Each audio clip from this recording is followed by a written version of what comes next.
Bonjour à tous. Merci à tous les Wissiders qui sont connectés en live ce soir. Merci aussi à tous ceux qui regarderont le live en replay. On va attendre, quelques minutes et on va faire les présentations, le temps que les dernières personnes nous rejoignent. Donc aujourd'hui, on est là pour, avoir une présentation de Winler. Les 3 dirigeants fondateurs sont là ce soir pour nous présenter le projet. Donc, Novin, qui est le président et cofondateur de la société, Armin, directeur technique et Robert qui est le directeur commercial et marketing de la société. Comment ça va se dérouler si vous n'avez pas trop l'habitude de ce genre de live, chez WeSeed? Ils vont nous présenter pendant à peu près un quart d'heure, la société, qu'est-ce qu'ils font et où est-ce qu'ils veulent aller demain. Et ensuite, l'idée c'est de pouvoir répondre à toutes vos questions dans une session de questions-réponses. La présentation va sûrement vous amener des questions. Je vous invite à les poser dans le chat et dans l'onglet, questions, qui est prévu à cet effet, et on y répondra en fin de présentation. On répondra à toutes les questions, donc voilà, n'hésitez pas. Sur ce, Robert, je te laisse la parole. Merci Thibaut, merci à toutes les personnes connectées pour nous écouter ce soir et puis répondre aux questions. Alors, vous avez très certainement lu la fiche projet, la documentation sur la plateforme. On est là pour répondre bien sûr aux questions réponses, mais je vous ai préparé quelques slides pour se remettre un peu dans le bain de Winler. C'est quoi Winler, le produit, le marché, etc. Ça nous aidera à tous pour répondre aux questions et donc, je vais commencer par présenter Winler. Donc Winler, c'est une société qui va bientôt fêter ses 3 ans, qui est basée à Toulouse, dans le sud de la France. C'est une société qui incarne trois choses, la deep tech, l'industrie et la green tech. Donc, c'est une société aujourd'hui qui est lauréate euh, au niveau régional dans le cadre de France 2030 pour son innovation et ses brevets, qu'on verra juste après. Cette société, en 3 ans, a réussi à construire tout autour d'elle, en étant membre de l'Aerospace Valley, membre de la French Tech, suivi par l'Observatoire des sociétés Deep Tech par BPI France, et a recruté aujourd'hui une dizaine d'ingénieurs spécialistes aéronautiques. Mais pourquoi? Pour développer le drone cargo que l'on va voir juste après. Alors, on a une mission principale chez Windler, c'est de venir révolutionner le monde du transport, ce qu'on appelle aussi la logistique, le cargo, le fret, avec une solution cargo plus simple, plus propre, plus rapide et économique. Cette solution, elle répond à des enjeux forts, hein, aujourd'hui, il faut changer pas mal de choses dans le domaine du transport, comme la pollution, vous le savez, les délais qui sont parfois très longs parce que les routes sont saturées, les aspects économiques, parfois on utilise des moyens surdimensionnés pour des missions simples de logistique. Donc, face à cette situation, Winder a décidé d'agir en développant une solution cargo par drone qui se veut plus durable et plus efficace que les solutions actuelles et donc une véritable innovation pour notre société. Alors cette solution, c'est une solution aérienne bien sûr, je vais en même temps que je vous parle, vous dérouler la vidéo que vous avez sur la plateforme. Cette solution aérienne, elle est là, elle sert à venir délivrer du matériel sur tous les sites, heu, isolés, difficiles d'accès, parfois dangereux. Ici, vous avez une illustration d'un site isolé et assez complexe, c'est l'offshore, le milieu maritime. Donc on voit l'appareil décoller verticalement et prendre la direction au large vers un site éolien flottant à plusieurs dizaines de kilomètres du littoral pour venir acheminer le matériel qui a été demandé par les équipes de maintenance pour l'éolienne. Donc cette mission cargo, elle peut aujourd'hui exister grâce à notre innovation, qui sera, qui se qui comment dire? Se manifeste par, une architecture lift and thrust, décollage vertical, atterrissage vertical, vol croisière comme un avion, avec une avionique qui permet, le vol hors vue et tous les systèmes embarqués qui sécurisent et automatisent ce vol. Donc là, sur cette vidéo, on a vu différentes phases de vol mais on pourra y revenir, si vous aurez certainement des questions à propos de cet aéronef. Donc cette technologie, ce drone cargo, on l'a appelé le DX400, c'est un drone logistique grande capacité, un drone lourd pour des missions de logistique, complexes, hein, critiques. Cet appareil est capable, de déplacer, 150 kilogrammes de charge utile, sur, des élongations allant jusqu'à 800 kilomètres. Il est capable de voler, de croiser comme un avion à 160 km/h, voler plusieurs heures, pardon, pour aller sur son lieu de mission. Vous l'avez vu dans la vidéo, hein, sa masse, c'est une masse de 630 kilogrammes qui peut être soulevée à la verticale et déplacée, en vol horizontal. Ça, c'est une véritable performance pour ce segment-là. L'avionique se permettra des vols automatisés et vous avez aussi vu qu'il a une voilure, principale pliable qui le rend beaucoup plus compact, que ce soit au sol pour les zones de parking, comme pour les phases de vol en espace confiné. Enfin, ce qu'on ne peut pas voir dans la vidéo, mais qui est très important et c'est pour ça qu'on est dans la nouvelle mobilité aérienne décarbonée, c'est que c'est une thermogénération hybride électrique. Sa propulsion est assurée par, 8 moteurs électriques plus, une hélice propulsive à moteur électrique à l'arrière. Donc là aussi, c'est important de le souligner puisque cet appareil est un véritable concentré d'innovation et de brevets. Derrière ces technos, il y a 2 brevets, déposés aujourd'hui, et exploités par Winder. Donc ce drone DX400, c'est une technologie duale qui à la fois, offre des services dans le public et dans le civil et le militaire. Cette L'ambition pour le DX500, c'est de venir, sur le segment middle mile de la logistique. C'est un segment, qui nécessite, de l'autonomie puisque il faut couvrir de grandes distances, d'entrepôt à entrepôt, d'aéroport vers entrepôt et ça, tous les aéronefs autonomes ne peuvent pas le faire. Heu, Nous aujourd'hui, on a choisi, d'être vraiment un spécialiste du middle mile. Le last mile, comme vous pouvez voir ici, se fait par des véhicules électriques ou des aéronefs plus légers. Mais ce qui est sûr, c'est que le DX400 permettra des livraisons plus rapides, moins polluantes, pour couvrir ce segment, interurbain, du middle mile. Donc, il ne nécessitera pas de nouvelles infrastructures puisque vous avez vu que c'est un atterrissage et décollage vertical. Donc aujourd'hui, une piste préparée, enfin une zone préparée lui permettra de se poser et de remplir ses missions. Je l'ai dit, c'est une technologie duale, donc on peut pas, oublier le secteur défense. Aujourd'hui, toutes les technologies de logistique dans la profondeur intéressent énormément, les forces, hein, les forces armées. Donc aujourd'hui, il y a effectivement des discussions à travers au sujet du D400 pour du ravitaillement terre-mer, pour des vols tactiques, du soutien médical, de la surveillance et des secours aux soldats blessés, ou décédés ou même, rapatriement de soldats décédés sur le front. Et puis, bien sûr, support à la maintenance des convois. Ce qui est très important dans la dans les forces, c'est de pouvoir assurer la logistique des convois et chaque fois qu'il y a une panne, il faut pouvoir acheminer rapidement, le matériel, sur place sans mettre en danger, un hélicoptère avec pilote et copilote. Bon, les retombées économiques, c'est un marché émergent, hein, donc très dynamique avec un horizon, 2030 à 17 milliards sur le marché de grande cargo, c'est un marché très important et Winder ambitionne, le marché européen, Amérique, Moyen-Orient et Afrique.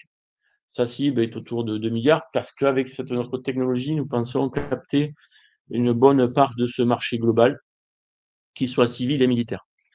Donc aujourd'hui, le DX400, répond, à des besoins, dans le civil, besoin de transport, comme j'ai dit, des énergies, de la sécurité civile et protection civile, de l'industrie, et ça, ce sont des segments, marchés prioritaires pour développer et commercialiser l'appareil. Un mot sur la concurrence, une concurrence internationale. Aujourd'hui, il n'y a pas de je dirais aujourd'hui, à notre connaissance, de drones cargo, logistiques, en France, mais il y a une concurrence, aux États-Unis, et en Asie. Sur ce graphe, on voit, on a croisé, la charge utile avec l'élongation, l'autonomie. Donc les kilomètres et les kilos. Pour faire du cargo, du fret, il faut pouvoir se faire plus de 200 kilomètres avec 100 kilos de charge. C'est le minimum pour la logistique, le cargo aérien. Et on voit qu'il y a pas mal de constructeurs autour des drones, mais peu sont capables de venir sur le segment middle mile en vert, ici en haut à droite de l'écran. Pourquoi? Parce qu'il faut de l'autonomie, il faut de la charge utile pour être crédible.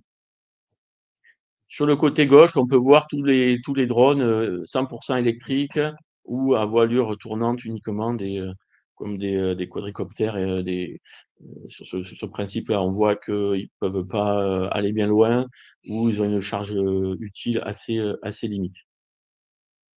Pour être un acteur crédible de la logistique, il faut pouvoir aller au-delà des 200 kilomètres et pour ça, on a choisi aussi un concept, une architecture hybride puisque nous avons, vous l'avez vu, une voilure fixe et une voilure tournante. Donc cette combinaison nous permet aujourd'hui d'être autonome et de pouvoir couvrir de nombreuses missions. On est en ce sens multi-applications dans le domaine du cargo. On a un concurrent aux États-Unis, c'est Edroi Air, qui a développé un eVTOL comme nous, cargo, qu'on suit aussi, et c'est très bien pour nous puisque le marché est là, les Américains l'ont vu, donc c'est de bon augure pour Winley et la filière française du drone cargo. Un petit mot sur l'équipe. Alors vous l'avez sur la plateforme et vous avez ce soir les 3 dirigeants qui sont là pour répondre à toutes vos questions et même au-delà du live si vous avez des questions. Il y a un comité stratégique, un board comme on dit, d'experts dans la finance ou dans l'industrie qui nous ont rejoints dès le départ. Et puis une équipe aussi d'ingénieurs qui tournent qui travaillent fort sur le prototype volant aujourd'hui, puisqu'on va en parler juste après. Alors nous sommes là ce soir pour vous parler d'un projet très important pour Winner, c'est son prototype volant, qui est prévu dont le premier vol est prévu l'année prochaine. Ce prototype volant, qui est un petit peu le petit frère du DX400, lui, va devoir être testé au sol et en l'air pour venir vérifier notamment les lois de commande de vol et pas seulement. Donc aujourd'hui les fonds que l'on lève servent à l'équipe Winder et ses partenaires pour concevoir et fabriquer ce prototype volant. Donc, on pourra revenir sur cet appareil tout à l'heure lors des questions.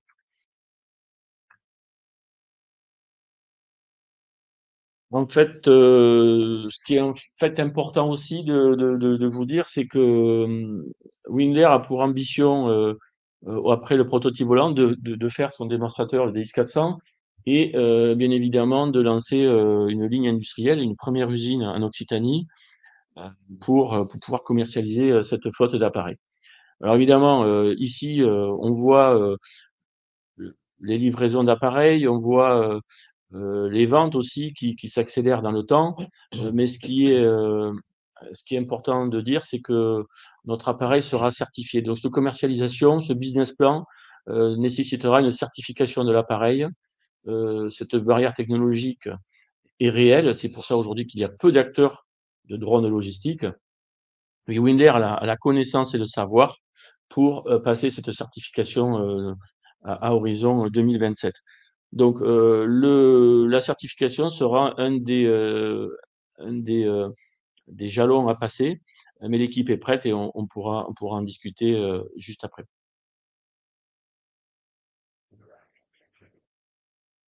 Alors vous avez ce soir, en tout cas sur les prochaines semaines, l'opportunité de devenir un pionnier, hein, du New Aero à travers Winder, puisque Winder, je vous l'ai dit, fait la promotion, développe ce drone cargo français, hein, pour le marché européen et ça, c'est très important aujourd'hui de nous soutenir. Donc ce DX400 va répondre à des besoins, je le répète, croissants, que ce soit dans le secteur civil et militaire. Vous voyez l'actualité aujourd'hui, elle est riche dans ce domaine. Ce segment est peu desservi aujourd'hui. Il faut l'occuper et ne pas être dépendant demain de solutions américaines ou asiatiques. Winder se concentrera en tout cas dans les premières phases de commercialisation sur les secteurs de la logistique, avec des logisticiens professionnels, le secteur de l'énergie, de l'industrie, de la sécurité civile et la défense. On a fait notre propre étude de marché, on a rencontré les clients, on a rencontré, les acteurs industriels, les usagers, de ces secteurs-là et aujourd'hui, on est là pour vous dire qu'ils nous attendent, ils nous ont envoyé des lettres de soutien, et c'est pour ces raisons-là aujourd'hui qu'on pense pouvoir capter avec, nos partenaires industriels, et ce projet, une part importante, de revenus à horizon 2030. La concurrence est mondiale, mais très faible sur cette catégorie-là. On pourra y revenir. Cette catégorie d'appareils de 600 kg qui déplacent, comme je vous disais, 1 mètre cube de volume utile ou 150 kg de charge utile. Tout repose sur des technologies avancées, des brevets, et c'est ça qui nous permet aujourd'hui de garantir une solution fiable, sécurisée, mais aussi de pouvoir répondre à des enjeux de décarbonation et de réduction des émissions sonores dans le trafic. Aujourd'hui, nous avons un nombre important d'atouts, de bénéfices concurrentiels et il faut pas s'en cacher. On pourra vous en parler lors des questions. Bien sûr, l'équipe est expérimentée. On vient tous les trois, et nos ingénieurs viennent de l'aéronautique, bien sûr, mais on est tous les trois issus de l'aéronautique, euh, avion ou hélicoptère. Voilà, c'est une équipe compétente, expérimentée, complémentaire, avec plus de 25 ans d'expérience. C'est cette équipe-là et ses partenaires qui va porter Winder sur la route de la croissance, hein, comme je vous disais. Parmi ces partenaires, on peut en citer quelques-uns comme Daher, comme Safran, comme l'Onera, qui est le le le site, le French Lab, de l'aéronautique. La SAT Paris-Saclay, la BPI-France. Voilà, je c'est pas exhaustif, mais il y a beaucoup d'acteurs aujourd'hui qui nous soutiennent et cette confiance, elle est essentielle pour aller développer, le programme bien sûr, mais de tracer cette route industrielle pour Winder. Et puis les conditions sont aujourd'hui attractives, donc c'est bien aussi que vous puissiez, vous y intéresser maintenant. C'est une phase, d'amorçage, donc avant la prochaine série A, donc il y a l'opportunité pour vous tous d'être un des associés de Winder et de rentrer dans l'aventure. Donc les conditions sont attractives, on pourra en discuter tout à l'heure. Voilà. Parfait. Donc voilà, en synthèse, j'ai terminé pour les slides, je pense que j'ai pris les 10 minutes. L'équipe est là pour répondre à toutes vos questions et on espère que vous serez tous très motivés à l'issue de ce live. Parfait. Merci, merci Robert pour la présentation. C'était très clair. Voilà, n'hésitez pas à poser vos questions dans le chat ou dans l'onglet prévu à cet effet si vous en avez. Moi, je vais commencer par poser les miennes. Et puis, n'hésitez pas aussi si vous avez des questions par rapport à l'opération en elle-même ou à WICID, moi je serai là aussi pour répondre côté WICID. Justement, tu l'as cité un petit peu tout à l'heure, Robert. Je pense que le premier élément, c'est que l'actualité nous fait dire que les questions de souveraineté, de défense, et de sécurité civile deviennent de plus en plus importantes. En tout cas, on le voit dans l'actualité et dans les discours de notre gouvernement aujourd'hui. Donc, je voulais savoir un petit peu au vu de ces derniers événements, enfin, comment vous voyez les choses chez Windler? Est-ce que vous avez senti des accélérations ou est-ce que vous voyez des opportunités dans les nouvelles priorités, on va dire, en tout cas de l'Europe et en particulier de l'État français, quoi? Alors, comme tu veux. Novine va répondre et je compléterai. L'importance aussi pour nous, c'est de partager la parole et de. Ouais, bien sûr, bien sûr. Ouais. Très clairement, depuis la création de Windler, le marché défense a été très, très regardant sur Windler, notamment puisque aujourd'hui on est aussi référencé au sein de l'Agence d'innovation de défense, avec des financements à la clé qui vont nous permettre d'accélérer notre produit et avec effectivement différents contacts qu'on a. Je laisserai Robert parce on a pas mal de contacts au niveau des opérations militaires. bon, globalement, enfin, il faut quand même comprendre que le DX400 a été étudié sur un marché civil. Par contre, il va être effectivement très porteur sur le marché défense, notamment sur les aides en logistique. On a été aussi supporté par notre ministre des Armées, Sébastien Lecornu, il y a déjà plus d'un an, puisqu'on a un courrier qu'on pourra aussi partager avec vous qui insiste sur les besoins qui sont dans ce secteur-là. Oui, voilà, donc on est dans l'actualité. Il faut aussi être patient pour porter cette souveraineté-là. Il faut la porter correctement avec les différents acteurs. Donc, oui, il y a des changements qui sont en train de faire. Effectivement, ça va aussi permettre d'avoir un marché beaucoup plus attractif et beaucoup plus accéléré. Voilà, le schéma de jeu, il est modifié, mais dans le bon sens, effectivement, pour accélérer le premier démonstrateur. On a décalé la date, on l'a un peu avancé. Et derrière, toute la partie pré-industrialisation et industrialisation pour aussi répondre aux premiers besoins civils, mais également militaires qui prennent de la place. Donc oui, il y a une accélération, c'est réel, c'est concret depuis quelques mois. C'était déjà intense 2024, mais voilà, le monde bouge, que ce soit aux États-Unis ou plus à l'est. Ici, on a clairement la possibilité de devenir souverain avec notre propre technologie euh, made in France, mais il faudra aussi embarquer des partenaires européens, c'est important, pour répondre aux besoins, qu'ils soient logistiques ou support aux forces. Encore une fois, vous avez en face de vous un aéronef, d'accord? On est entre le drone et l'avion, c'est un appareil avec une très forte technologie embarquée et qui plaît énormément aux opérationnels de la défense, notamment pour la mise en place de ponts logistiques dronisés. Donc, on ne peut pas tout vous dire aussi en live, puisqu'il y a, on a des, comment dire, on doit être aussi confidentiel dans nos échanges sur certains aspects. Je peux vous dire qu'en tout cas, il se passe énormément de choses. Voilà, on a le salon du Bourget qui approche à grands pas. Winder sera au salon du Bourget. Il va y avoir des annonces, il va y avoir de la communication. Voilà. Donc c'est un monde qui bouge et pour Winder, le contexte est très très très favorable, je dirais.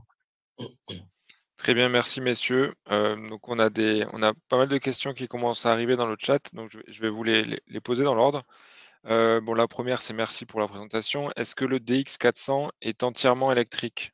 On l'a évoqué un petit peu tout à l'heure, mais peut-être que vous pouvez développer sur cette partie-là de propulsion. On va laisser le directeur technique. Oui, bonjour. Alors, est-ce que le DX400 est entièrement électrique? Alors, le DX400 est un appareil qu'on appelle hybride électrique. L'hybridation est une technologie qui consiste à la fois utiliser les batteries comme source d'énergie, mais également d'utiliser des moteurs thermiques.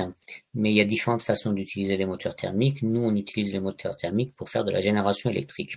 En réalité, tous les organes de propulsion de cet appareil sont électriques. Les hélices sont actionnées avec des moteurs électriques et à la fois l'avionique et la charge utile qui pourrait nécessiter de l'électricité sont alimentés par les sources d'énergie à bord.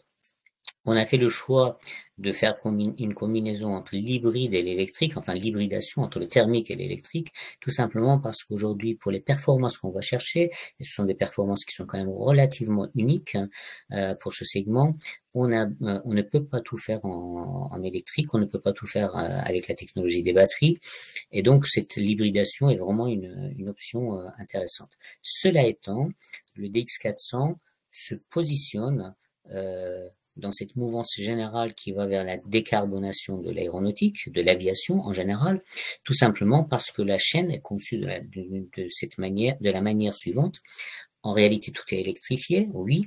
Il y a une source d'énergie thermique qui existe, et le jour où, par exemple, la technologie de l'hydrogène sera suffisamment mature, où les batteries seront plus performante que ce qu'elle donne aujourd'hui, bien il suffit tout simplement de remplacer la source actuelle existante, le thermique, par une source électrique ou hydrogène. Donc ça va vraiment dans le sens de la décarbonation et de l'électrification des aéronefs, de l'aviation. Et Dieu sait, si pour ceux qui sont spécialistes, qu'il y a beaucoup de verrous technologiques déjà à faire passer pour franchir cette étape-là avant d'aller vers on va dire le full électrique qui est plutôt pour l'horizon 2035-2040 aujourd'hui. Très bien, merci Armin, très clair là-dessus. Donc l'idée, si je comprends bien, c'est que toute la chaîne de propulsion soit électrique. Aujourd'hui, c'est une source d'énergie thermique, mais demain, on aura juste à remplacer la source d'énergie sans devoir refaire toute la chaîne de propulsion pour que ça passe à du full électrique quand les technologies seront prêtes, quoi. Oui, tout à fait. Aujourd'hui, il y a une contribution du Oui, c'est ça. thermique entièrement et qui sera remplacée à terme par l'électrique. Voilà. Très bien. Très bien, merci pour ça. On a une autre question de Benoît qui demande quels sont vos concurrents. Donc j'ai vu que Robert, tu as déjà déplacé la slide dessus, donc c'est parfait. Tu l'as évoqué pendant la présentation, mais peut-être vous pouvez refaire un focus dessus.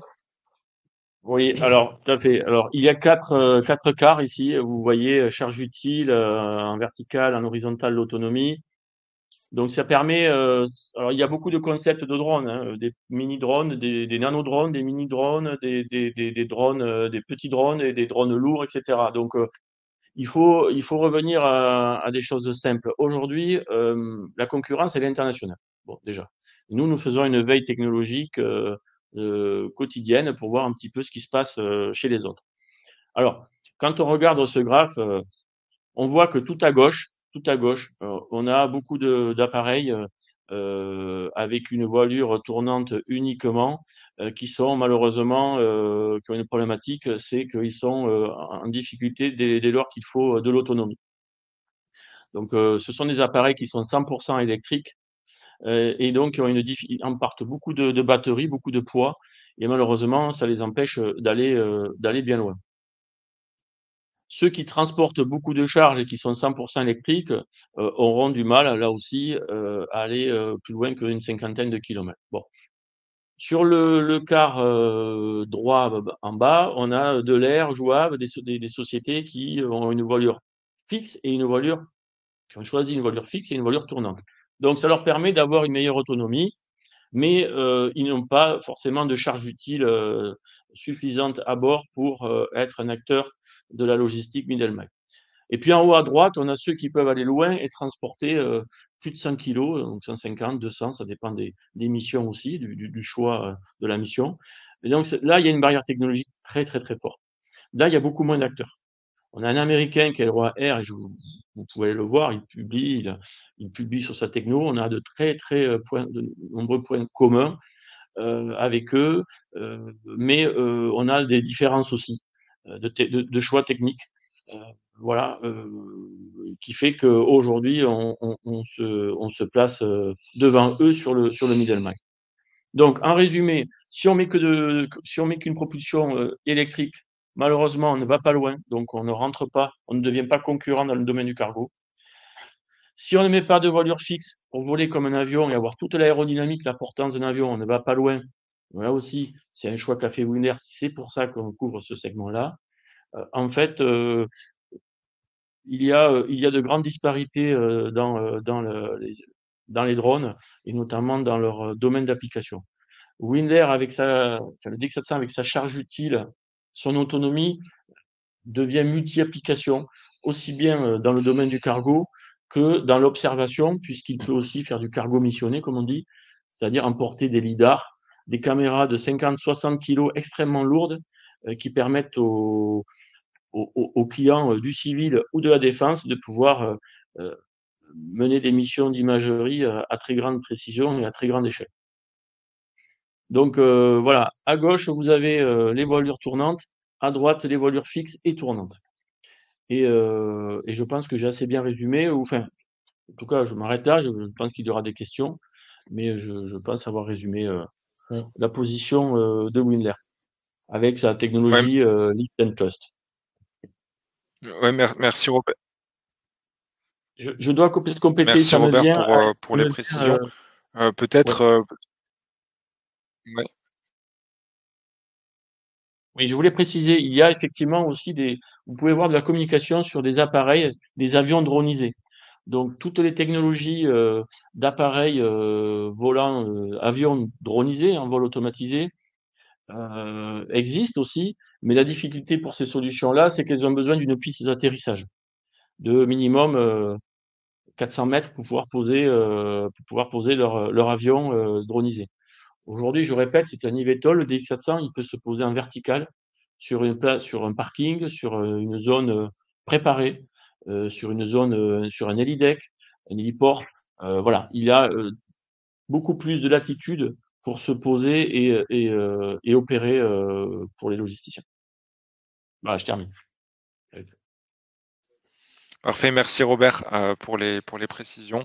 Je pense qu'on va un peu plus loin dans la question, parce que peut-être c'est une question que peuvent se poser les investisseurs.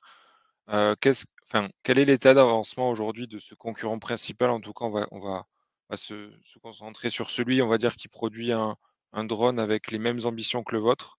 Quel est son état d'avancement aujourd'hui? Est-ce qu'ils arrivent, enfin, est-ce qu'ils ont les certifications? Est-ce qu'ils font voler leur drone enfin, voilà, Oui, alors où c'est est-il? public, hein, on peut le voir sur les réseaux, hein, sur leur site.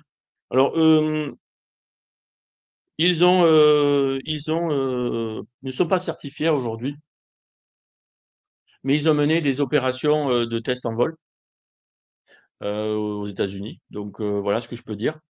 Ils se concentrent aussi sur des secteurs de la logistique, hein, comme nous, mais leur ambition, c'est la même que la nôtre, c'est d'être certifiés pour pouvoir comment dire, répondre aux besoins du marché américain, qui est déjà colossal.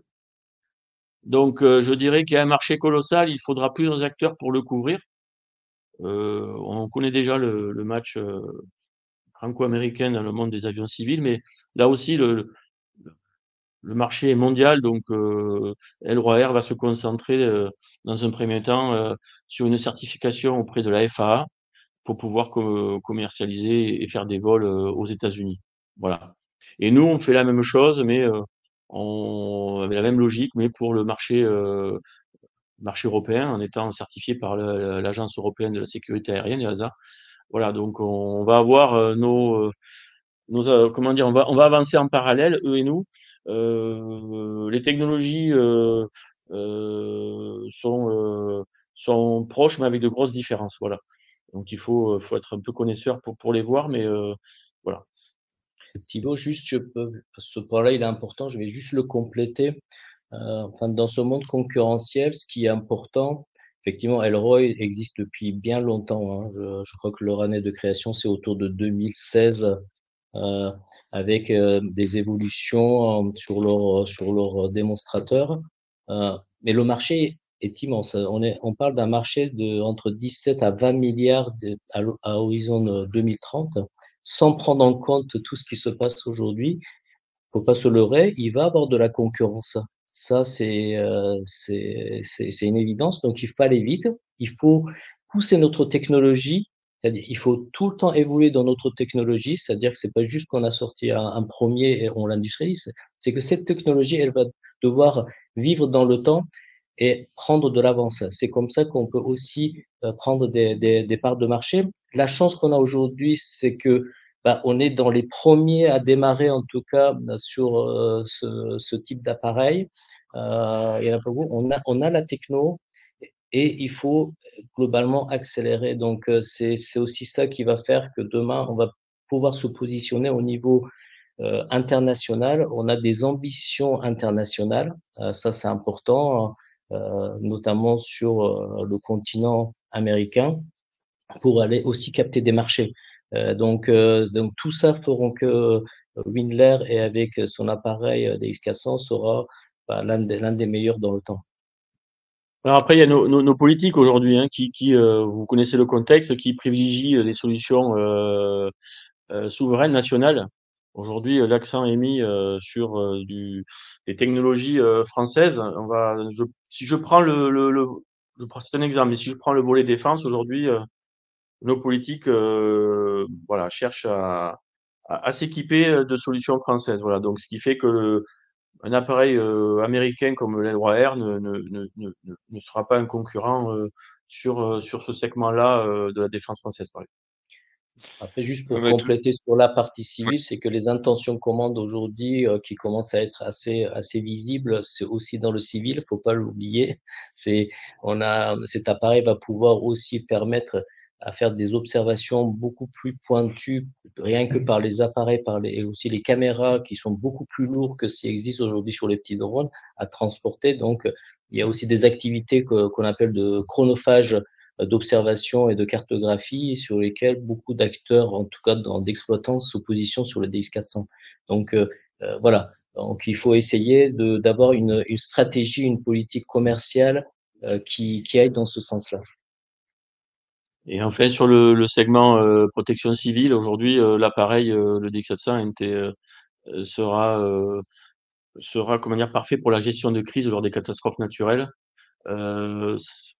Bon, on va pas les lister, mais il y en a de plus en plus. Aujourd'hui, souvent, c'est une question de temps pour intervenir et de ne pas perdre des équipages aussi pour intervenir. Donc, voilà, il a aussi sa feuille de route dans la protection civile. Voilà. Et c'est là aussi, c'est une question aussi de souveraineté. Voilà. Donc, il a un beau marché très dynamique devant lui, cet appareil. Et on le répète, c'est une technologie duale pour un marché dual.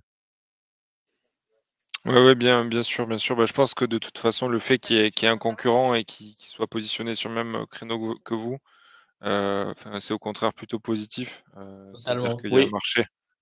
Donc, ben, jusqu'à très bien. présent, Bah, ça a rassuré les investisseurs. Les investisseurs qui ont rejoint Winder ont été rassurés par le fait qu'il y ait un concurrent américain qui a déjà, qui a déjà comment dire, mené son étude de marché, rencontré les opérationnels. Voilà, le drone cargo a toute sa place au niveau mondial et faut pas perdre de temps. Il faut être dans la course, dans la bonne course, avoir ses investisseurs, avoir son pack d'investisseurs avec nous pour être dans le bon timing et déjà couvrir le marché européen, français et européen. J'aimerais juste très bien, merci peut-être pour ces oui, vas-y Armin, peut-être pardon. compléter très rapidement. Oui, effectivement, il y a de la concurrence et tant mieux, ça veut dire qu'il y a un marché, hein, comme tu l'as dit Thibaut. Il faut savoir aussi que les acteurs de ce qu'on appelle de taxi aérien, hein, les air taxis comme Volocopter et Yong, commencent aussi à réfléchir sur des solutions donc de de drones sur la base de leur technologie, des appareils qu'ils ont développés, parce qu'ils se rendent compte que le marché du transport logistique par drone est certainement plus intéressant et plus facilement abordable que le marché du taxi aérien qui est très très limité et qui est où il y a encore beaucoup plus de défis en termes de certification. Donc ils commencent à s'installer.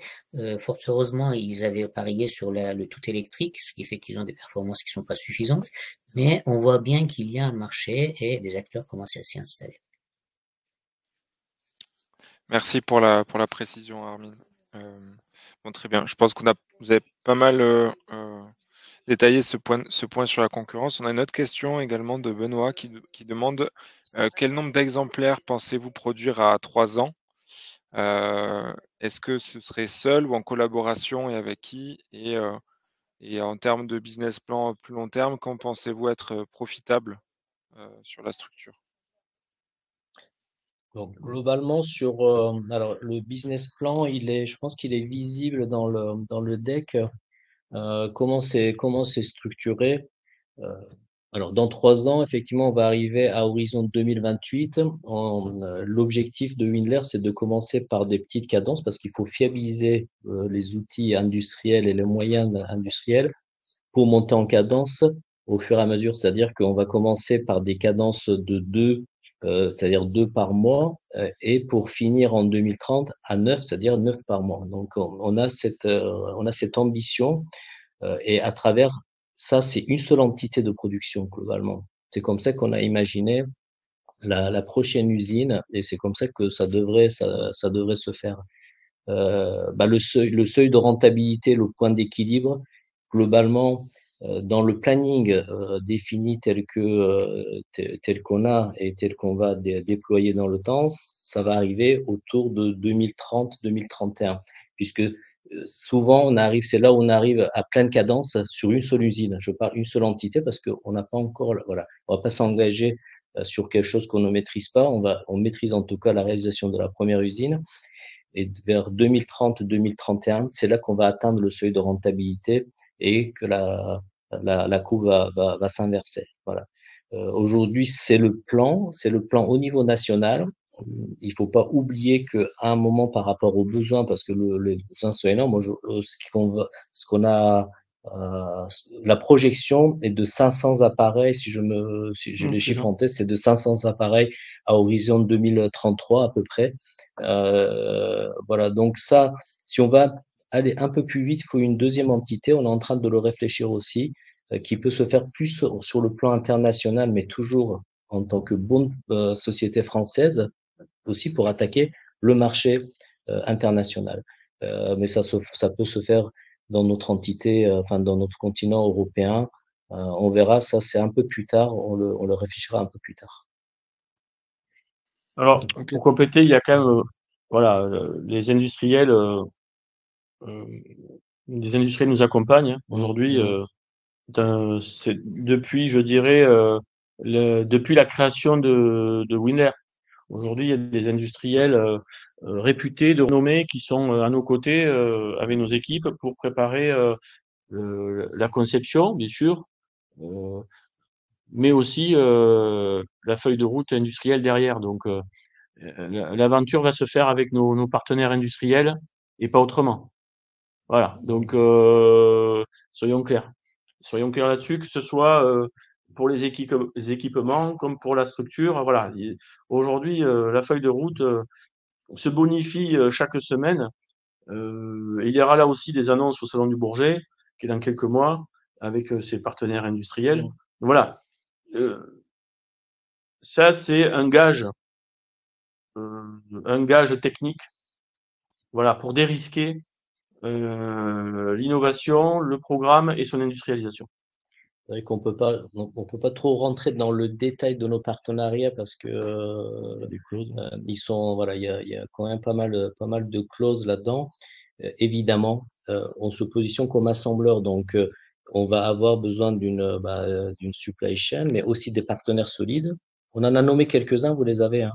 Aujourd'hui, on est très avancé avec des sociétés comme Safran, mais pas que. Et donc, effectivement, il y a aussi des discussions pour accélérer l'industrialisation et la production. On a ces acteurs-là en France, faut en profiter, faut en bénéficier, faut pas les prendre, ce ne sont pas des concurrents, ce sont des vrais partenaires. Donc, faut les utiliser en tant que tels pour aller très vite. Très bien. Merci beaucoup, messieurs. Je pense qu'il y a un point que certains investisseurs peuvent aussi se poser. Donc là, l'idée de cette levée de fonds, donc vous l'avez expliqué tout à l'heure, c'est de pouvoir développer le premier démonstrateur, on va dire échelle réduite, donc le DX100. Avant de développer le démonstrateur à taille, taille 1, quoi, enfin échelle 1, taille réelle. D'un point de vue donc il y a 2 questions dans ma question. C'est d'un point de vue de la faisabilité technique et de la certification, à quel point on est dérisqué par rapport à ça? Est-ce que vous êtes sûr, en fait, dans vos développements actuels de pouvoir obtenir les certifications? Parce qu'on sait que c'est un domaine complexe, donc avec des drones qui peuvent voler hors vue et cetera. Voilà, enfin d'un point de vue technique et d'un point de vue certification, voilà, c'est un peu les 2 aspects, comment vous pouvez dérisquer un maximum le projet sur ces 2 points-là? Alors, sur la question concernant la certification, en fait, toute la conception du DX400 a été faite en intégrant une question simple que la certification se pose toujours, la sécurité des vols. Et donc l'architecture même de cet appareil a été conçue pour répondre à cette exigence majeure, hein. Et donc aujourd'hui la conception même et la façon dont l'appareil est conçu le rend sûr en termes de fonctionnement. Alors ça c'est l'architecture. Il faut savoir qu'il y a un brevet dessus, justement. Il y a un deuxième brevet concernant la chaîne de propulsion, par exemple, qui fait que on peut se poser la question des cas de panne. La certification, c'est les premières questions avant de rentrer dans les systèmes et les sous-systèmes. on regardera l'architecture. Et qu'est-ce qui se passe, par exemple, s'il y a des hélices qui s'arrêtent de fonctionner en basse vitesse? Et aujourd'hui, on a un brevet qui a été déposé qui permet que si deux hélices, quelle que soit la configuration d'hélice, tombent simultanément en panne, l'appareil ne perd pas son contrôle, l'appareil maintient le point d'équilibre en vol et peut se poser selon la configuration de panne sur une zone de posée d'urgence. Donc aujourd'hui, on a des brevets qui ont été déposés qui vont justement dans le sens de la fiabilisation de la conception même de cet appareil. Ensuite, au-delà, il arrive la partie réalisation des systèmes et des sous-systèmes. Évidemment, nous avons travaillé, d'abord nous travaillons avec des partenaires dont la culture est aéronautique et qui savent produire et proposer des produits certifiables. C'est le cas par exemple avec Safran, avec qui nous travaillons sur des équipements de bord qu'ils mettent, qui sont aujourd'hui conçus pour être certifiés pour les drones. Nous travaillons avec également des avionneurs comme Daher qui nous accompagnent dans toute la partie structure de l'appareil pour les questions de certification. Donc aujourd'hui, on a en fait la certification fait partie du développement du DX400. Et on a fait un parcours au tout début du projet avec un expert en certification qui nous a accompagnés et avec qui on a balayé l'ensemble de la réglementation existante et qui sera appliquée au DX400 dans sa phase de certification. Pour ce qui est ensuite de la technologie, évidemment, il y a des verrous technologiques on va dire, à passer.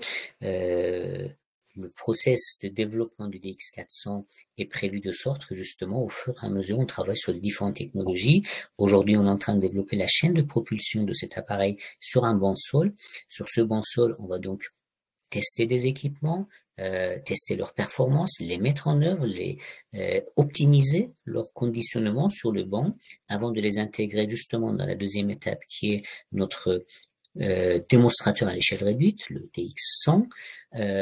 C'est ce même équipement, ces équipements-là seront testés sur un démonstrateur et au fur et à mesure, on fait, on va dire, sauter les verrous technologiques qui existent. Aujourd'hui, il y a des solutions qu'on a identifiées pour tous les problèmes qui sont considérés comme des verrous et donc on avance sur le développement de cet appareil jusqu'à aller jusqu'au prototype à l'échelle 1.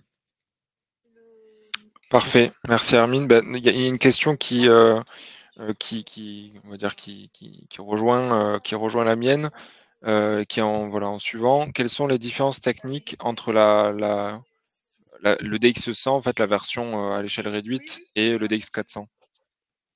Alors, le DX100 est un démonstrateur qui est une étape dans le développement du DX400.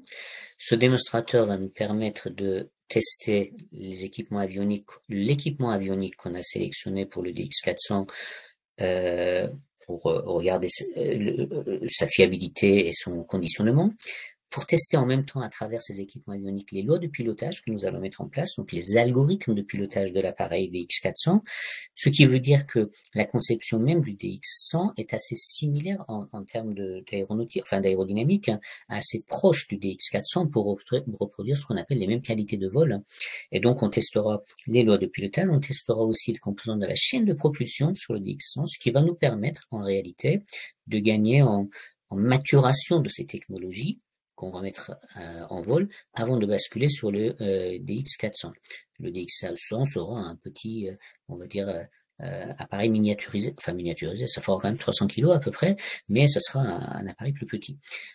Cela étant, le DX100 n'est pas conçu pour être certifié aujourd'hui. Il faut le savoir, c'est une étape dans la préparation et le développement du DX400, mais à terme, et aujourd'hui, Novin le dira, la défense se montre intéressée aussi par ce démonstrateur et ses capacités, et donc à terme, ça pourrait aussi devenir un produit. Totalement. Aujourd'hui, le DX100 fait partie du processus du développement, c'est une évidence, mais il faut aussi commencer à opérer l'appareil. Donc, on a beaucoup de forces armées qui sont à la demande pour justement essayer qui plus tard une projection sur le DX400. D'une part aussi pour nous faire des retours parce que il y a des besoins et qu'on puisse l'adapter et apporter finalement la solution finale à travers le DX400. Mais pas que. Aujourd'hui, on a quand même des groupes comme Parera qui demandent aussi ce DX100 puisqu'on va pouvoir transporter 50 kilos pour faire de l'observation. Que c'est une étape de développement, mais c'est aussi une étape d'opération, c'est-à-dire que sans nos futurs clients, on peut pas sortir un appareil. Il faut l'adapter par rapport à leurs besoins et toutes ces étapes qui vont se faire entre le DX100 et le DX400, ce sont les échanges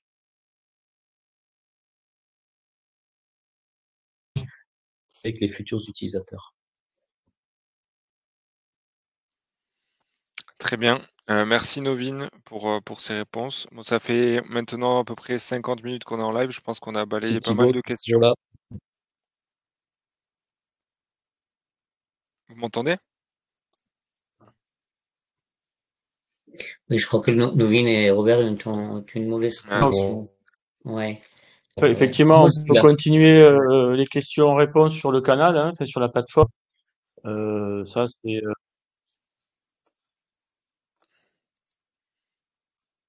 Ok, oui, je crois qu'on a une ouais. petite perte de connexion. C'est voilà, bon, Robert va nous rejoindre. Donc ce que je disais, c'était que donc on a balayé pas mal de questions. Ça fait déjà 50 minutes qu'on est en live. Si vous avez d'autres questions, n'hésitez pas à les poser sur la fiche projet de Winler sur la plateforme WeSeed. Je sais que voilà, Novine et Robert et Armin y répondent toujours rapidement. Je voulais juste faire un dernier récapitulatif de l'opération aussi qui est en cours de collecte sur la plateforme, parce que vous pouvez toujours rejoindre la collecte et venir investir dans le projet Winler si ce qu'on a partagé ce soir vous a plu. Donc le Winler recherche aujourd'hui 500 000 € sur la plateforme et vous êtes invités à tous y participer. Quelque chose de très intéressant sur le projet aussi, c'est que l'opération est éligible à la défiscalisation, donc au dispositif IRPME qui vous permet de défiscaliser jusqu'à 50% de l'investissement que vous mettez dans l'opération en déduction de vos revenus imposables. Voilà, donc c'est toujours quand même intéressant de mêler investissement et défiscalisation. Voilà, à part ça, c'est un projet qui pour nous, chez WeSeed, mérite d'être financé. C'est pour ça qu'on vous le propose en financement. Heu heu et voilà. Peut-être, est-ce que Novine, Armin, vous avez un dernier mot à partager aux WeSeeders pour ce live? Novine? Bah, vous m'entendez? Les connexions sont là, je pense, c'est revenu, non? Je suis revenu. Ouais. Oui, oui, c'est bon, on vous entend. Non, mais on va finir là, je pense qu'on va finir là-dessus. L'objectif, globalement, c'est aussi, bah, vivre une aventure, hein. Aujourd'hui, tous les investisseurs qui nous ont rejoints, parce qu'il y en a quelques-uns, c'est chaque année, il y en a, heu et heu et on pensait ouvrir finalement, enfin notre capital à l'ensemble de la population, parce qu'il y a que le crowdfunding qui le permet. Ça permet aussi de montrer, bah, quel est, finalement notre objectif. C'est aussi embarquer le maximum, de d'associés, sous différentes formes, mais qui ont les mêmes droits et les mêmes obligations à travers Impact. Donc ça, c'est ça qui est très important et très intéressant. Donc, investir, c'est bien. L'idée, c'est aussi atteindre les seuils de rentabilité, pour que ça soit fructueux. Ça, c'est la base de l'investisseur. Mais c'est aussi pour ouvrir une certaine aventure, notamment aujourd'hui à travers, notre appareil. Donc moi, je vous convie en tout cas à vous joindre à nous et aussi à poser les questions qui vont bien.